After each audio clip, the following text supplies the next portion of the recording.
And we are live here in the Storycraft Cafe. I am your host, Hank Garner. Today, I am super excited to welcome in Jennie Nash. We're talking the past few weeks, especially about book coaches, what a book coach does, how they can help you to hone your work. From the writing to the publishing and everything in between. And Jenny, I have to tell you that I feel like that we're like third cousins or something by now, like a Maybe relative we are. that you're related to, but you've never met until you go to that one family reunion where the big family say that. Because I have heard your name more in 2025 than just about anyone. Well, let me tell you what Jennie Nash told me. Well, let me. That's not what Jenny taught me. I have heard that so much, Jenny. So Well, it's wonderful to finally meet you and to look face to face with you. So welcome to the show. thank you. Thank you for inviting me. And I hope that I wouldn't be embarrassed by anything anybody's saying about me. That's just always a hope, right? Yeah, yes. We start with the awkward stuff in the beginning so everything after that is, downhill. Amazing. I have a few fun questions that we start with to just kind of set the tone and to get the creative juices flowing. And I Let's do don't it. want you to think too much about these questions. Just kind of off the spine. What's your first inclination? And the first question is, what's the first story that you remember writing that made you feel like a writer? Oh, I absolutely know the answer to this. It was in Okay. fourth grade, and it was not a story, it was a poem, but it Okay. counts. And my Yeah. class made a book. It was purple mimeographed production. Yeah. And we made covers out of cardboard with crinkly tissue paper. Like, I can picture it so much. And we were allowed to put as many poems into that pool as we wanted. And I think half the book was mine. The rest of the class, I think you had to put one in. It was like an assignment, Right. but you could put more in. And I just wrote and wrote and wrote. And so my name was all over this book. My byline in purple mimeograph ink was all over this book. And when that book came out, I was like, that's it. This is my jam. I love that so much. There's something about um as a child in those formative years, seeing your name in print, it just solidifies something, and it it no longer exists in the realm of dreams. Then it's I can put my hand on it. I've been published. That's so awesome. It's a Um, very vivid memory. Yeah, I love yeah. it. What does your ideal writing day look like? Do you have a sacred ritual, or can you write anywhere, anytime? The answer to that is neither of the above. Okay. I cannot write anywhere, anytime. I hate writing in noisy airports or cafes or anything like that. I have no sacred ritual. Um, because I have a really busy entrepreneurial life, I'm doing a million other things as well as writing. But my perfect writing day is when I can have a chunk of time, and I'm going to define chunk as 25 minutes to 4 hours, where all I get to do is think about what I'm writing and focus in and do a deep dive. And that's an ideal day. If I can clear my mental real estate space to really focus in on what I'm writing, that's an ideal day. That sounds perfect. That sounds amazing. And the other question I wanna ask is a two-part question, and, Okay. the first part of that is, what is the best writing advice you ever received, and did you act upon it? Oh, um, yes. Yes, I have a memory of that. It actually is very connected to what I just said. Okay. I got an agent for a book deal when I was 25 years old. I didn't seek it out. I was working at a magazine at the time. It was a slick New York City magazine called New York Woman, that was run by some powerhouse people who had come from Newsweek. and I was the babyest of baby editors on the ladder, and I had scratched and begged to write an essay. We had like a back of the page, very beautifully designed, like 800-word essay. And I got the chance to do that, and I wrote it. And one of the big writers' agents came to me and said, do you want to turn this into a book? And it was a piece about getting married. I was engaged, and it was a piece about getting married. And I said, yes, but how? Yeah. I'm working my butt off as a baby editor at this place, and I'm trying to live in New York City, and like all the things. And she said, you can write a book in half an hour a day. If you devote half an hour a day, it will add up, and you will get there, and you'll be able to write a book. And I did, and that was my first published book. So it was excellent advice, and it goes to what I said before. You make the time. You make Sure. the time. You make the commitment. I love that. Now, the reverse of that question, the other side of the coin, what is the worst piece of writing advice you ever received, and did you act upon it? The worst writing advice that I ever received is the famous writing advice from Anne Lamott and Bird by Bird, which is a book I revere and love and recommend and value. But the shitty first draft advice is dangerous for a lot of people, and it was for me, and it has been every time I've tried it.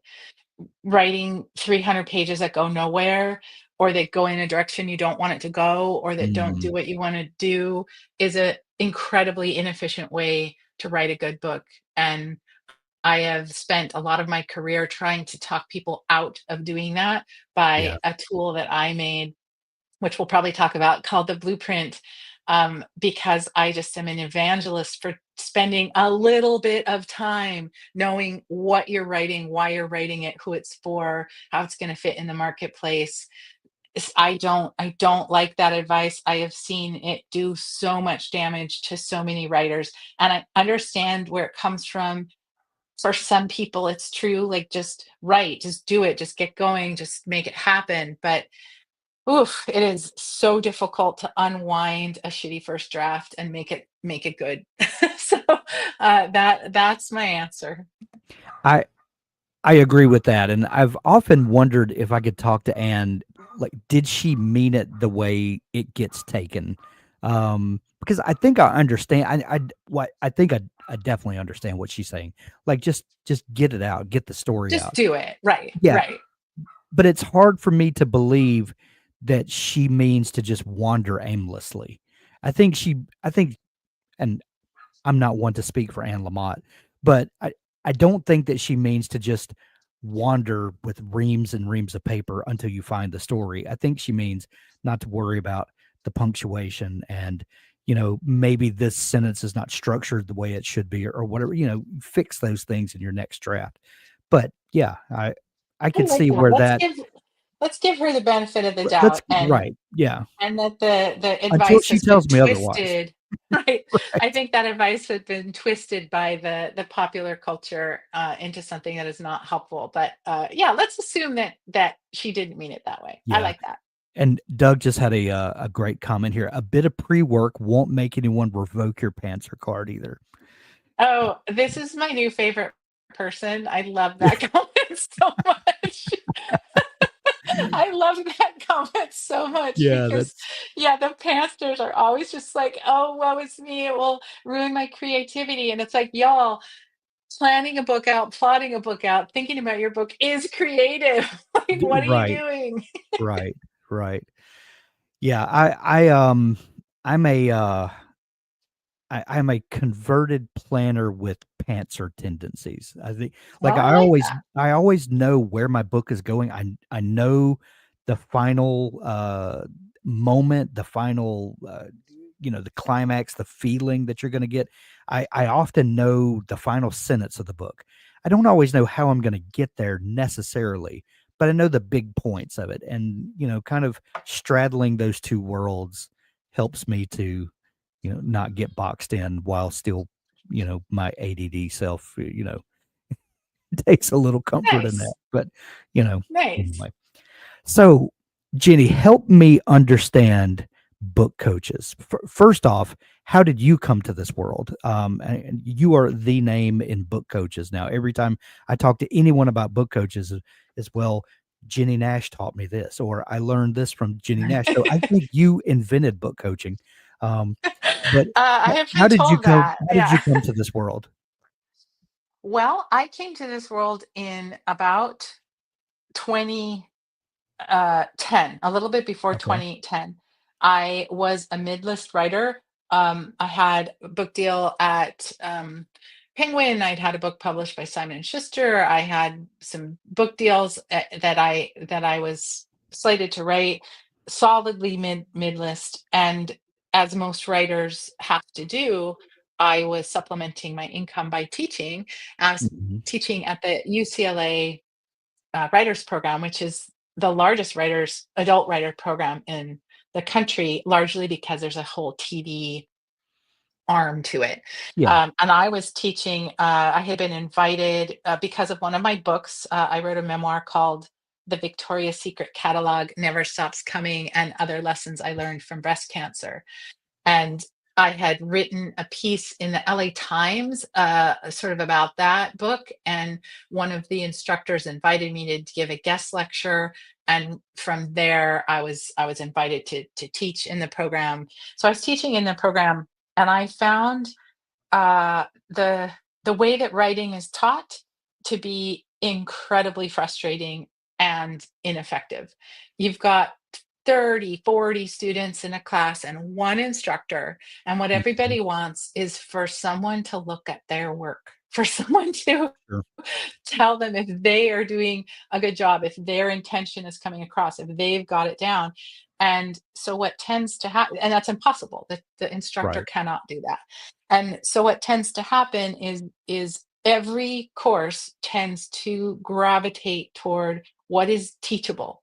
And what is teachable is craft and, I would say, marketing tactics. How do I get an agent? How do I build a brand? Should I start a newsletter? Should I self-publish? How do I make money? All conversations are either craft or that. And I was so frustrated by that because none of that is actually about writing a book. None of that Right. is helping a person to actually learn how to write a book. I have subsequently learned, I didn't know at the time because I did not come up through the MFA system, but I have subsequently learned that MFA programs are also not teaching how to write a book. So where do you learn how to write a book? It like Yeah. literally didn't exist. And I was feeling this deep frustration as an instructor when I had an invitation from another instructor, one of my colleagues, who came to me because I had developed a reputation as being market focused. And what I mean by market focused is, look, we're not just writing prompts here. We're not just Mhm. learning how to write a scene. We're writing for the marketplace. And that doesn't mean trying to game the marketplace. It's thinking about your reader, right? So I had Right. gained this reputation as a marketplace focused instructor. And she came to me and she said, I have never written a book. She was an uh, agent, a story analyst, and an agent, and a very good one. And she said, I've never written a book. Will you help me from zero? And I said, absolutely. And so I had the opportunity to develop some processes and systems and programs exactly how I had been thinking. Like, okay, we're going to start from zero. Here's what I want to know. Here's what I want to do. Here's how it's going to go. And we worked for a year together while I was honing these systems and processes. She was working on her book and her proposal. That book deal, she got a 2-book deal at 10 Speed Press, which is a division of Random House. That writer was Lisa Cron, and those books were Wired for Story and Story Genius, which have become beloved in the writing community and are incredibly brilliant books. And I had the great privilege to usher her through those. And after that, of course, I had people lining up to see if I could do the same thing for them. And my next two clients also got big five book deals in different genres. One was well, actually, they were both memoir. Those next two were both memoir. So all of a sudden, I was 3 for 3 on people getting big five book deals, and so I knew I was onto something. Yeah. And I began to turn my focus away from teaching, and if I'm honest, away from my own writing to book coaching and developing those systems and programs. And I happened to give a presentation at UCLA to the Entrepreneur Center, and it was about writing nonfiction books to amplify your business. You know, this was around the time when self-publishing was becoming a thing. It's a really smart thing for an entrepreneur to do.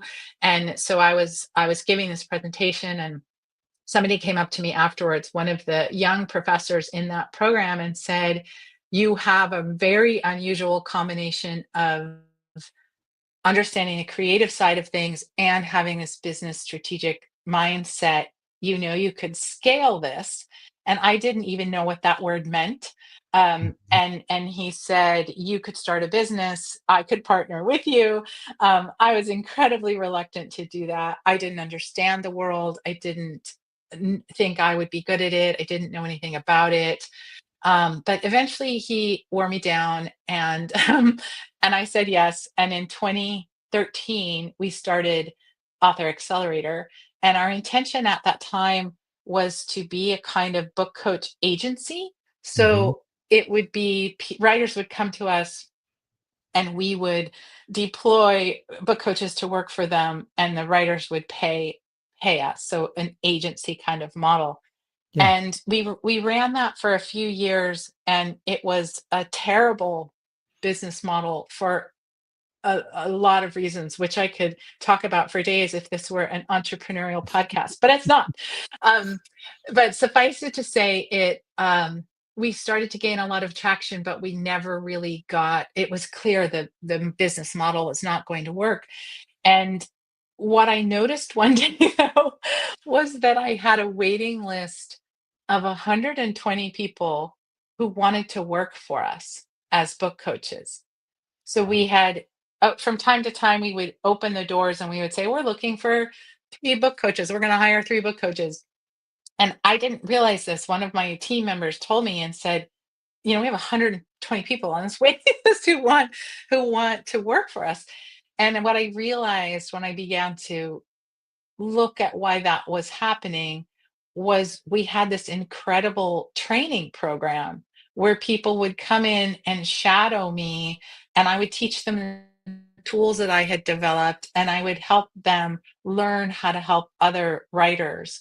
And that was then the impetus to totally trash the original business model and sell that training program.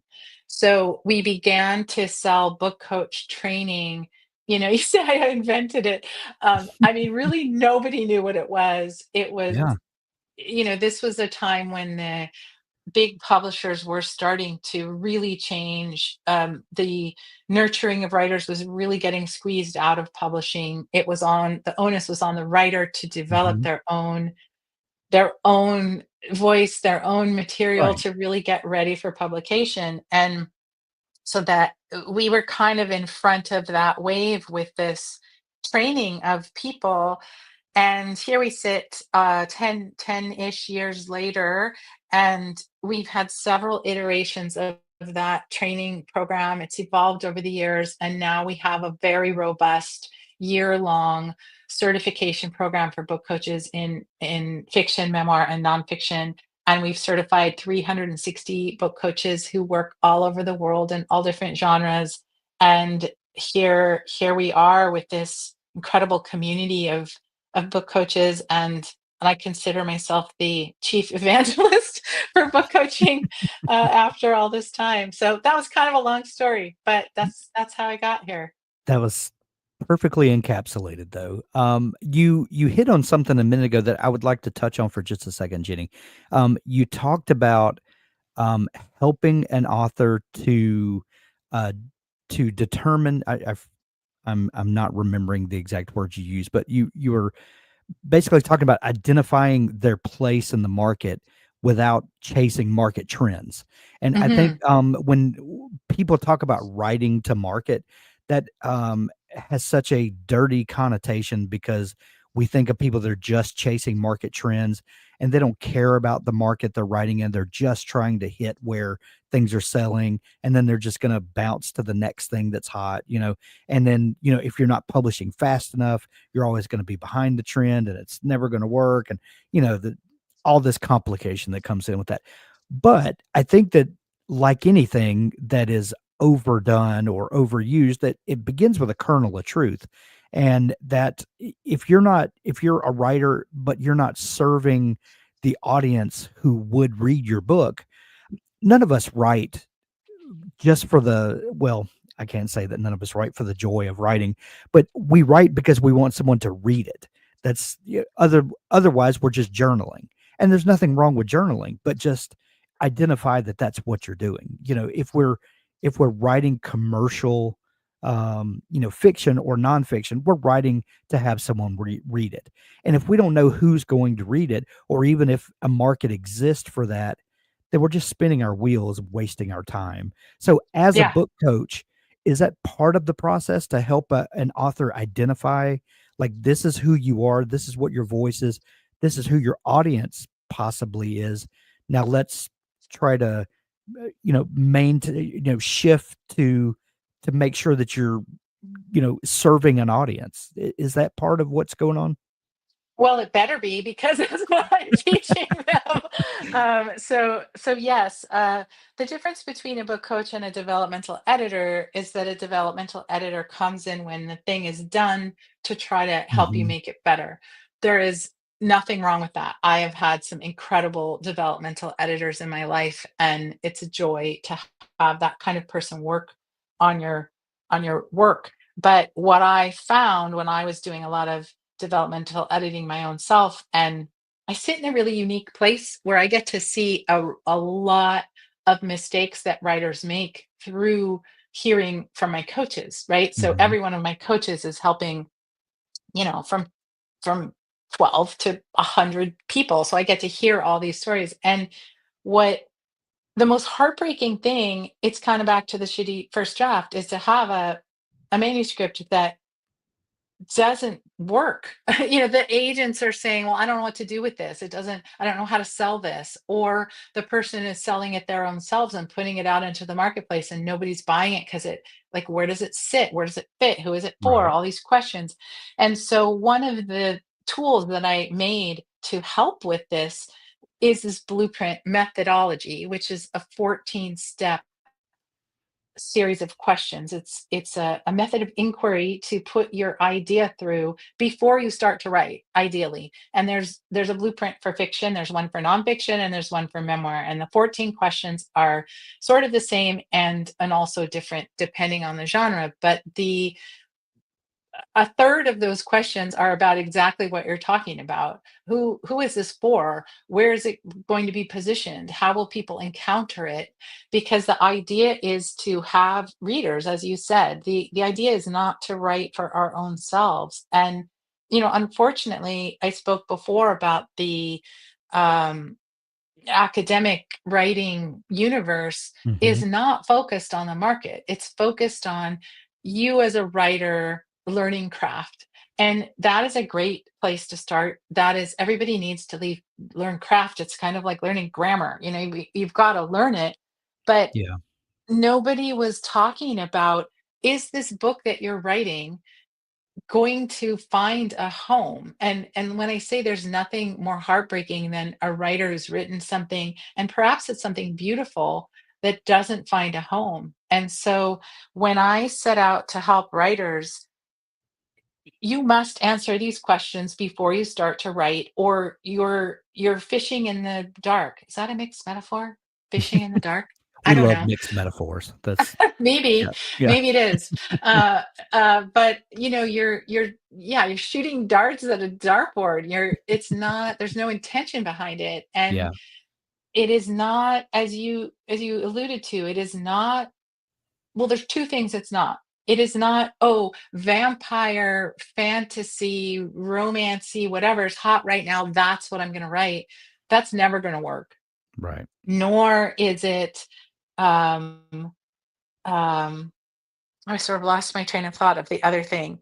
Um, nor is it, this is the target I am aiming for, and I will march steadily toward this target without varying. That's not Mhm. what the meaning of setting your intention is. That the meaning of setting your intention is that you actually have something you're aiming for, something you're going toward, some sense of what you're doing with this work, and that's centering the reader. It's all about centering the reader. So we could switch out the phrase marketplace positioning for centering the reader, and it would be the same. It would ultimately be the same thing. But that is something that I am adamant about, because it's something the vast majority of writers get wrong.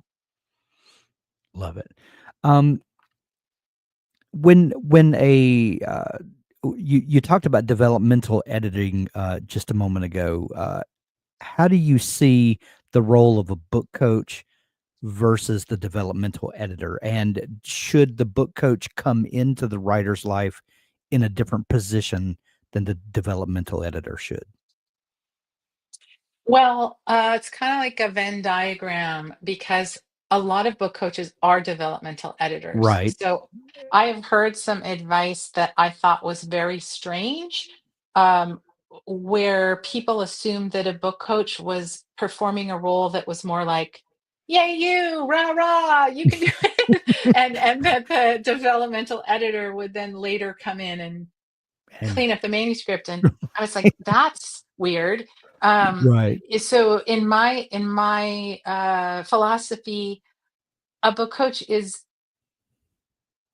in the trenches with the writer. They are going through the creative process with them as a support, as a backboard, as sounding board, as a guide, as an accountability partner to keep that project on track, to make that writing go according to what the writer wants it to be, to help them.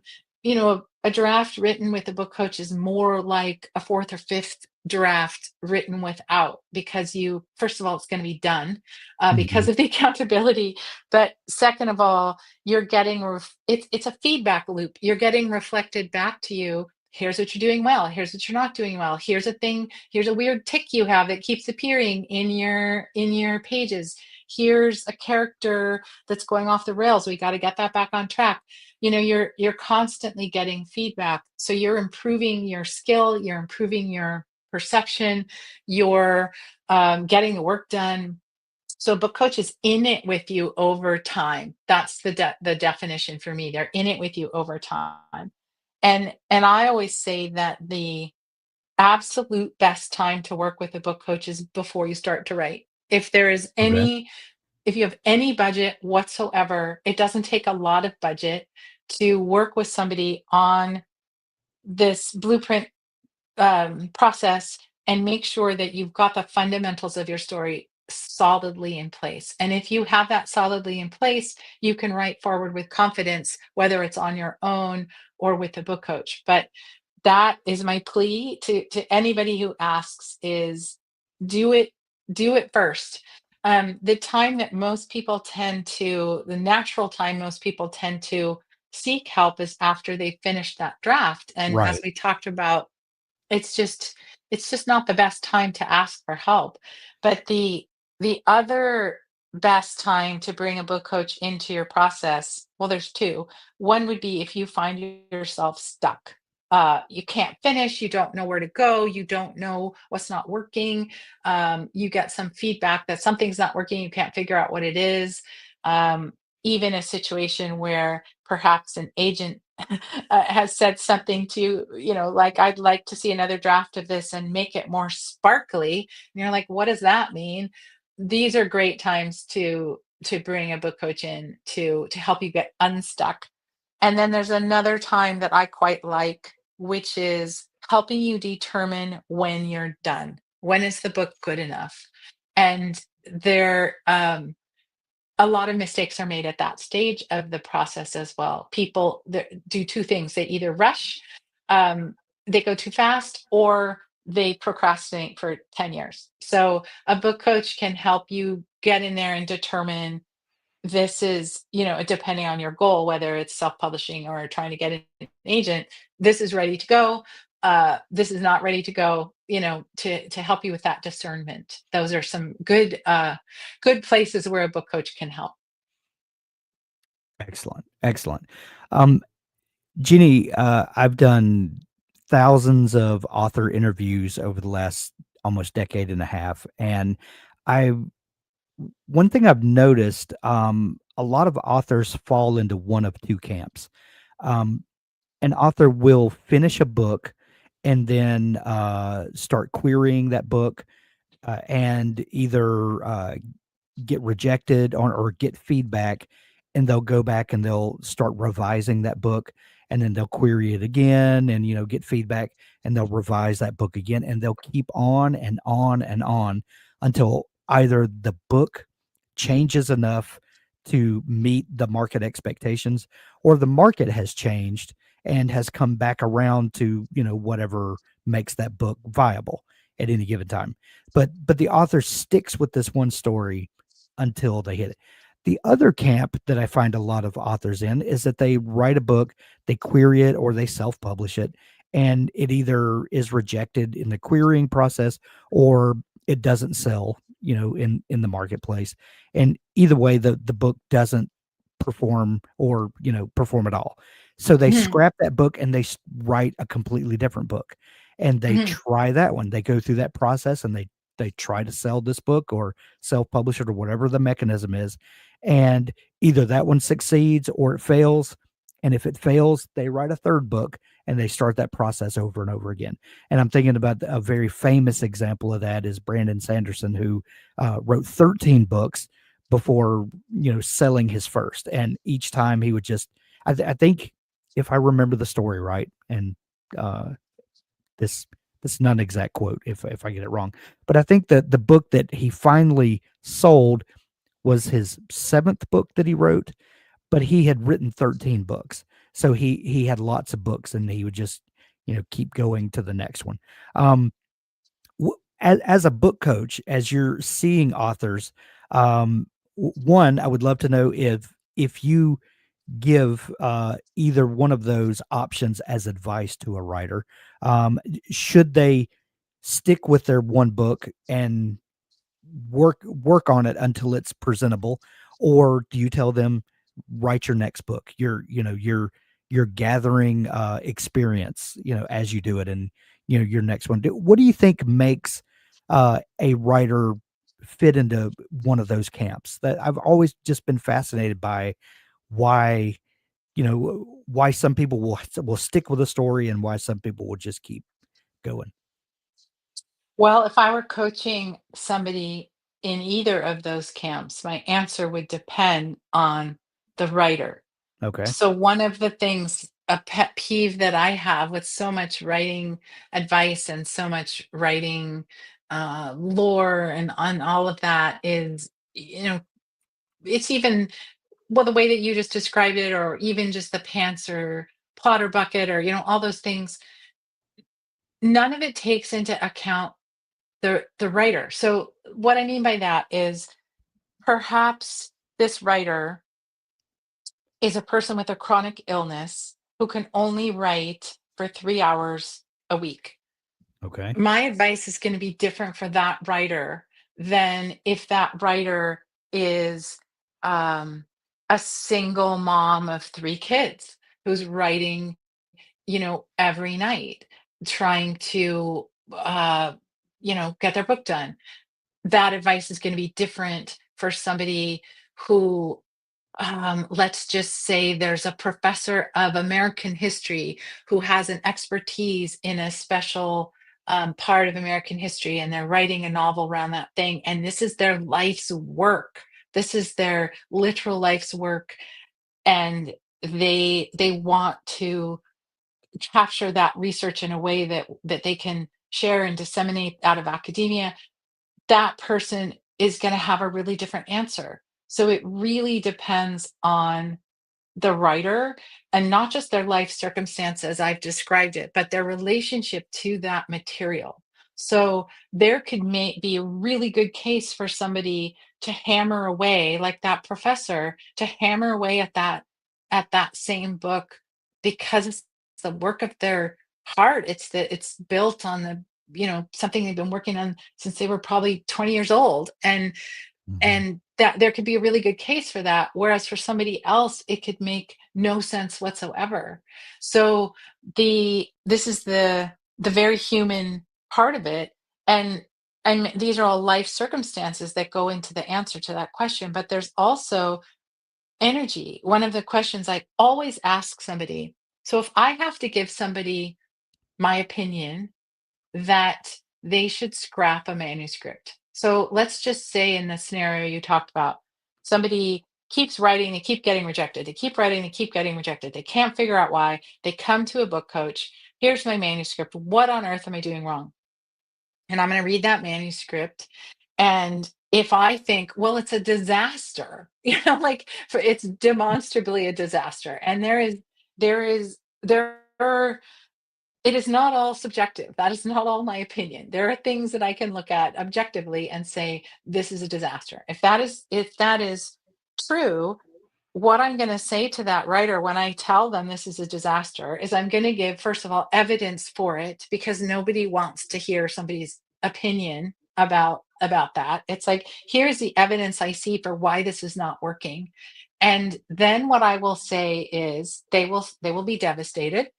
They will probably be crying. What I will say is, do you have the energy and the will to continue working on it, to do what needs to be done to fix these things? And if you were to have the energy and the will, this is what I would tell you to do first. I would come to them with some prioritization of thing that has to happen in that work, so that they have an idea what the next step would be. And then the conversation is, do you have the will and the energy? And I've been in many such conversations, and people will either say, no, no, I do not. I have given this what I have can give it. I'm ready to be done. I'm putting it away. I'm putting it in a drawer. Then the question is, do you have the energy and the will to start something new? And if they say, no, I do not, I'm going to go work in my garden. I'm going to bake zucchini bread. I'm not going to try Right. to do this anymore. That's the answer. Or if somebody says, I absolutely have the energy and the will, tell me what I have to do. And then we talk about that next step and what it's going to be and how it's going to go. And, I will say to them, do you have 2 years? This could take 2 years. And they say, yeah, let's do it. Then that is the right path for that writer. So, it's got to be about the specific situation, the specific where they are, the context of their life, and the energy they have for that thing. And what I think a good book coach is going to do is listen really hard. And I want to share one last story about this that I is one of my Yeah. favorites, and it really illustrates what we're talking about. I one time had a writer come to me for a package that I had that was like um, sort of a fast review, kind of along the lines we were talking about, like, are you ready to Yeah. publish? And I have a very intense intake form where I ask the writer some of the questions that we've just gone through. Have you pitched this before? Why are you writing this? Do you have a sense of how you want to publish? What are your goals for publishing? So I have this whole intake process. And this guy comes to me with this intake form that it was so bizarre. It was kind of like he literally said, I have a famous friend, and he named the friend, but I'm not going to name the friend now. I have a famous friend who keeps telling me I need to write this book, and then he answered all my questions and blah, blah, blah. And so I get on the strategy call with him, Mhm. and we sort of say hello. And it was literally under 2 minutes where I looked at him and I said, I don't think you want to write this book. I really get the feeling that you don't want to write this book. Like, why are we even having this conversation? You Oh, literally wow. said in black and white that you don't want to write this book? And he starts to cry, and he sits back in his chair, and he goes, "I don't want to write this book." And I'm like, "Yeah, I know. You said you don't want to write this book." And I said, "So why did you pay me? This was a Yeah. $1,500 Oh, mercy. call. It was a $1,500 call." I said, "Why are we having a conversation?" And he said, "There's another book I want to write." And I Well, was there's like, your "Tell answer. me, tell Yeah. me." And he tells me this completely, like, not even in the same ballpark book, totally different genre, totally different everything, totally different whatever. Plus, then he starts telling me about some personal things in his life, and we get, like, really into it, and it's like, "Well, write the other book. Don't write this book." And Yeah. he didn't. And he wrote the other book, and he published it, and he's out there killing the game with this book. So that's what I'm talking about. That's the role of a book coach, is to really look into the soul and the heart of the writer so that they're writing the book they want to write. Okay, okay. So, you made me think of so many things when you just said that. Uh, there have been, trends, genre trends, and I think a lot of authors and and I'll even broaden it a little more. As readers, a lot of times we read very broadly, but that doesn't just because we enjoy reading something doesn't mean we can write it. Like, I love John Grisham legal thrillers, but I can't write a John Grisham legal thriller. I've never been to law school. I don't understand, but I love to read them. But I'm never going to do that. Well, if legal thrillers just completely broke out tomorrow, and there might be a part of me that says, "Well, I do love them. I wonder if I could, crack it." But that I think there's a lot of uh, times that we get caught up in that what's hot at the moment or whatever, and we think, "Well, I enjoy reading that. Surely I could do it." When on we really just want someone to have an honest conversation with us and say, "Okay, this is what you as a writer are really about." And it sounds to me like a book coach is a bit of a therapist as well, to help us peel back the layers to get to where what our real true desire is. That's what Yes, I I'm mean, I teach my book coaches to understand the actual line between book coaching and therapy, because we're not licensed to r- obviously, help yeah, somebody, heal trauma or yeah, solve their life problems. But that being said, that's exactly the power of having a book coach in your corner. And there is a scenario where somebody could come to me. Let's say you came to me and you said, "Jenny, legal thrillers are hot. I love them. I'm a, like, obsessive student fan of John Grisham, and yeah, I want to go make some bank." Like, that's your goal, right? yeah, I'm gonna go make some cash monies and capitalize on this thing. Help me design a series, a 5-part series, and it's going to be set in the legal world, and I'm going to be doing my research and my due diligence and figuring it out, and I've got a expert in my back pocket to make sure I don't get anything wrong, and yeah, I'm ready to go. Help me make a plan to kick these books out and get this series done, and and make money. If that's somebody's goal, do it. Like, why not? Right? yeah, Like, this whole thing of, well, right, well, that's like, there's so much that we could say about that. Like, what does that mean? I don't even know. right. But you can get into so much trouble and blah blah blah. But the piece of this that I think is most important for our listeners here is, don't equivocate. If you want to make a lot of money, if that's the thing you want to do, if that's what you're out here for, then learn how to make a lot of money. Yeah. One of my I'm a co-host of the hashtag I'm writing podcast, and one of my co-hosts has written 24 USA Today bestseller romances. Amazing. And that is, by the way, the only list that is actual numbers driven. It's like sheer numbers of copies sold. She's sold a lot of books, and she makes a lot of money. And I see I see how hard she works and how strategic she is. And she knows exactly how to make money and exactly what she's doing and exactly how to ride the market. She is so smart and so strategic. And it is so incredible to watch her. So if somebody is like, I want to make bank, I'd be like, study what she's doing. Like, Right. because there are people that do it, there are ways to do it, there are genres that are more effective for this. The legal thriller would be one of them, which is why I picked up on that, right? Yeah. Like that's a book you could sell. You could, is there a guarantee? Of course not. But there's whole conferences designed to teach people like that how to make money.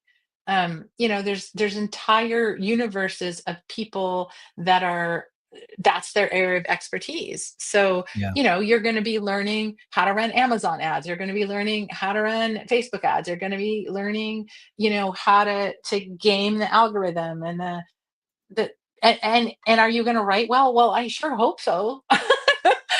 Because my friend Serena is an incredibly talented writer. Her books are so well written, and that's part of the reason why they sell too. They're not just empty containers with good headlines, and Right. sexy people on the covers. They are those things, but they're Right. very well written. So Yeah. you know there it all goes back to what is your goal as a writer. And what I would like is for people not to be afraid to own whatever their goal is. There is no shame in saying, I want to write a bunch of legal thrillers and make money. I want to leave my day job, and so I'm going to try to do that. Like, if you're going to try to do that, there's a way to do that. if you're Yeah.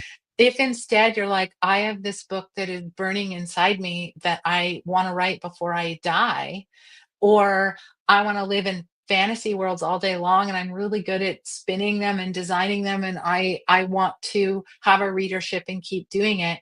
These are very different goals. Sure. And I think we get into trouble when we think that every writer has the same goal. And I specialize in the realm of published writers, and there is a vast number of different goals that we all have. So Hmm. it's getting honest with what your own reasons for doing this are. And that's why the first question in every one of my blueprints is, why are you doing this? And I think that's very important because as people that write popular fiction or what we like to have this imaginary beef with like MFA people, well, they're training to write books that no one buys, and the like and there's this thing between elitist fiction and commercial fiction and whatever, but when the reality is like uh, people need to um be free to pursue what their passion is, and if that passion is making money as an author, then that's as viable as anything else. And that's who are we to say that's There's that room for all of yeah, us. There's room for right, all of and us, the right? Yeah. right, and you know, the problem is that then we fall into the camp of the people that we're trying not to be by, isolationist, tendencies and all that. Anyway, that's a whole other thing. Um, so Jenny, you have this natural ability to help people get to the heart of the matter and to get right down to what makes them tick and what can make them better writers. You started Author Accelerator to help kind of broaden your influence by training other people who could then, there's only one Jennie Nash, and everyone, can't line up for their turn, at getting advice from Jenny, but Jenny can train hundreds of other people, and then Jenny's influence goes. So how do you teach someone to do the thing that you do to help isolate the someone's core passion and to help them to do all that? And is this an innate ability that you're born with, or is this something that you're able to teach other people and to then spread your skill set across vast numbers of people who can help? I love this question so much. It is. 100% a teachable skill. There are some people who bring innate talents to it, but we can work with whatever those talents are and help people fill in the gaps. So the way that we teach it, the way that I have landed on teaching it after all these years of iterating on it is, um, first of all, having a philosophy of how writing gets done. I'm a student of the creative process. I'm a student of what you're talking about, and I have been for many, many, many years. So it's, first of all, having an understanding of what we're talking about, and that it's different from craft, and it's different from the nuts and bolts of publishing. It's a different thing. It's a different skill. And so I have staked my claim in this area. And how I teach it is, my program is a year-long program, and there are many, many days when I wish that the thing that I sold, I sometimes use a shorthand of, I wish I sold a widget, a piece of software, Mhm. a thing. I sometimes, in that bucket, I put a weekend course, a 2-week boot camp. I wish I sold a short little thing, because a year-long program is a massive investment for the student's time. There's massive infrastructure that we need to support that person through the year. We do a lot of coaching. We give a lot of feedback. We have a whole community that we run. It's a very robust program. About 33% of our student body have an advanced degree, either an MFA or a PhD. And I am told by those students that our program is more robust than the programs that they came through. Um, I wish that it weren't so, but that's what it takes to teach this, and that's the reason why I, when I say I've staked my claim on this, our program is expensive. It's costs a lot of time. Only a certain type of person is going to put themselves through that, and but that's what it takes. And so, in that year-long process, we're talking about the fundamentals of book coaching. Where does coaching end and therapy begin? How do you know that line? How do you read your client? How do you get them to dig deeper into their why? I teach this 14-step process at the beginning of our program because, frankly, it just is so effective at helping writers. And if somebody can master walking them through these 14 steps, then they're in a really good shape to help them. So the skill, then we get into the skills of coaching, which are reading, listening, understanding the marketplace, working with the client. Our students have to actually do 3 practicums where they're working with a client and literally doing the work. And there's a rubric of skills that we're expecting them to master and to show. So it's teachable. And what's really exciting is just to see somebody, when the light bulb goes on and they have the experience of working with a writer and realizing how powerful the role of a coach can be and that they can do it. When all of that comes together for someone, which is why we have them actually coaching in our program, they just, many times, it's like, this is what my life's work was meant to be, and I didn't even Mm. know it until now. Or there's a light that goes on inside them, because it's this beautiful mix of coaching, teaching, inspiration, support, discernment, sitting with someone in the discomfort of not being able to figure something out. It's really being a student of that creative process, and what does it take to write a good book. And there are there are core things that every writer has to do.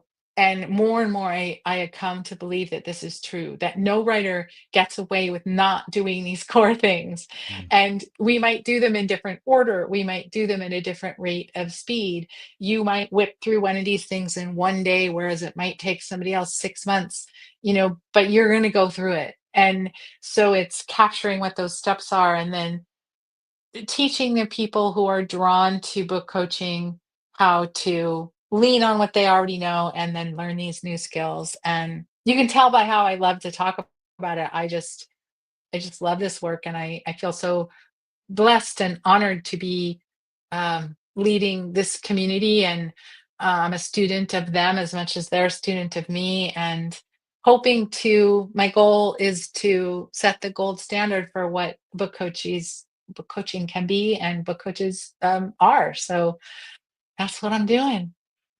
Amazing. Is there an ideal candidate for someone that wants to become a book coach? There's a series of characteristics. We have a quiz.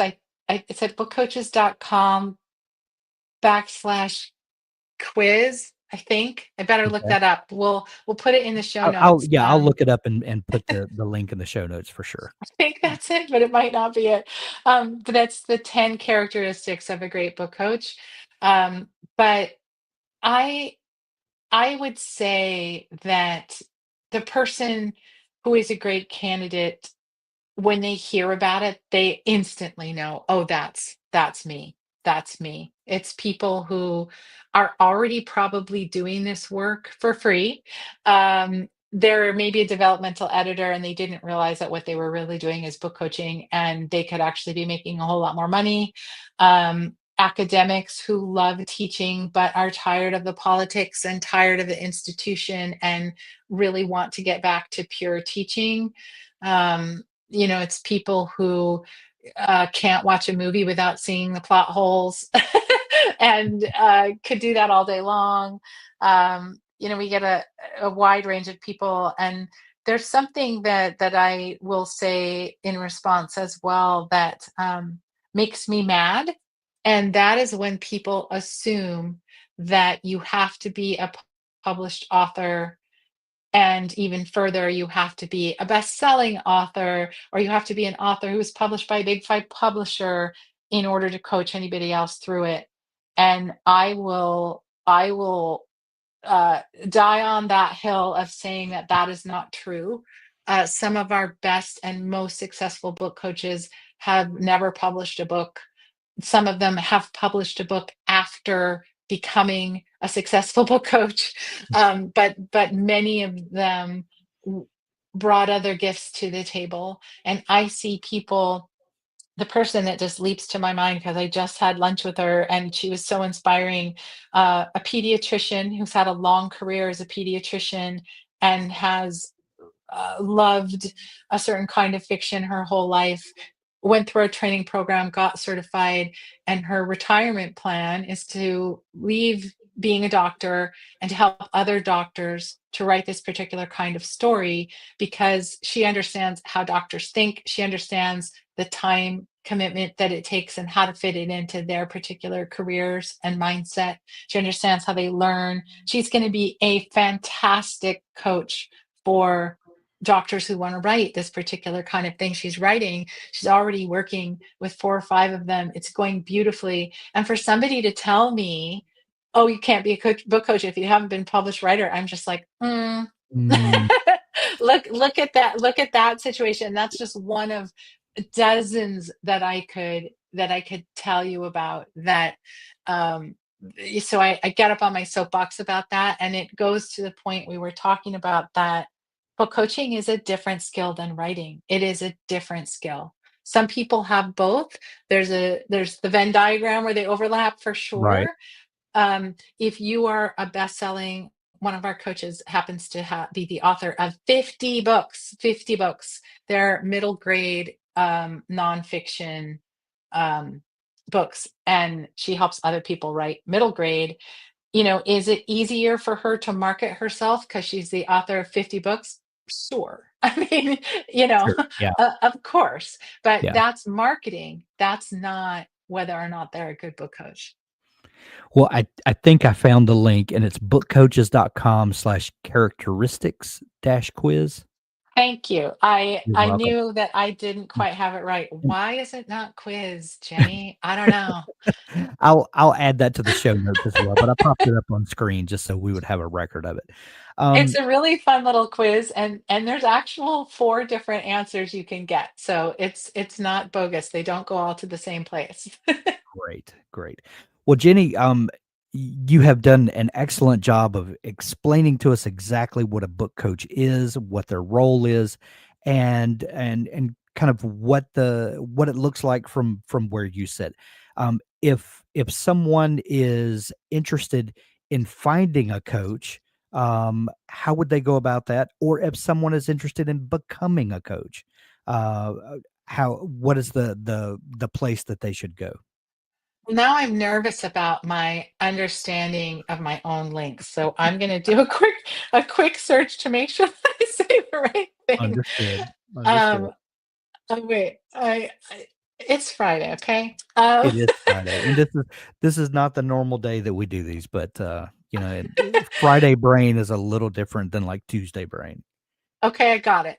If Okay, somebody wants to be matched with one of our book coaches, they go to authoraccelerator.com/match me. It's one word, no spaces, match me.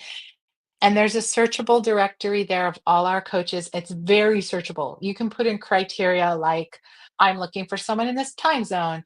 I'm looking for somebody who works on LGBTQ plus. I'm looking for somebody who, is a Christian coach. There's a lot of different things you can search on in that directory. So you can go play around in there. It's free to search. We also have a $50 service where we will find 3 coaches we think are a good match for somebody. That's all on that same page.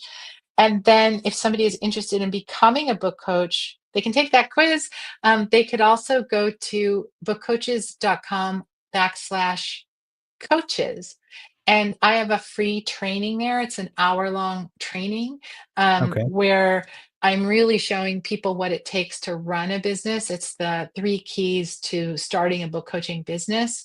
And there are a ton of resources on that in that funnel. If you just go to bookcoaches.com/coaches. And at the moment, um, that's a recorded webinar, but from time to time I do it live. So you'll get on our list and you'll hear when I'm doing it live. I think I'm doing it. Well, I don't know when this is. Oh, this is live. I was going to yeah, say when it's airing. yeah, I'm doing it in June. So okay, great. those are the places people can learn about us.